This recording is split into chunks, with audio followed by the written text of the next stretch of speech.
আপনার বয়স কি 25 থেকে 45-এর মধ্যে? তাহলে এই ভিডিওটা শুধুমাত্র আপনার জন্য। এই ভিডিওতে আপনার জন্য একটা ফাইন্যান্সিয়াল প্ল্যানিং থাকছে। আপনি প্রথমেই একটা এমার্জেন্সি ফান্ড তৈরি করুন। এমার্জেন্সি ফান্ড কি? এমার্জেন্সি ফান্ড হচ্ছে সময়ে অসময়ে যে ফান্ডের টাকাটাকে আপনি কাজে লাগাতে পারবেন। এমার্জেন্সি ফান্ডে কত টাকা রাখবেন? আপনার 6 মাসের এক্সপেন্সে যা, সে টাকাটাই আপনি এমার্জেন্সি ফান্ডে রাখবেন। সেকেন্ড, এসআইপি করুন। এসআইপি তো অবশ্যই করবেন। শুধু এসআইপিতে থেমে থাকবেন না, স্টেপ আপ এসআইপি করুন। এবার এসআইপিতে কত টাকা ইনভেস্ট করবেন? আপনার টোটাল ইনকামের 20% আপনি এসআইপি করুন। থার্ড, একটা টার্ম ইন্স্যুরেন্স নিন। টার্ম ইন্স্যুরেন্স আপনার পরিবারকে আপনার অবর্তমানে সুরক্ষিত রাখবে। কত টাকার টার্ম ইন্স্যুরেন্স নেবেন?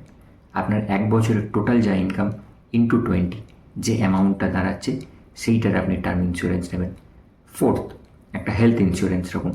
কমপক্ষে একটা 10 লাখ টাকা হেলথ ইন্স্যুরেন্স রাখুন। তাহলে অসময়ে শারীরিকভাবে ক্ষতিগ্রস্ত হলে এই হেলথ ইন্স্যুরেন্স আপনার কাজে লাগবে। এই ধরনের ফাইন্যান্সিয়াল কন্টেন্ট পেতে ফলো করুন ভিক ইনভেস্টমেন্ট। Thank you.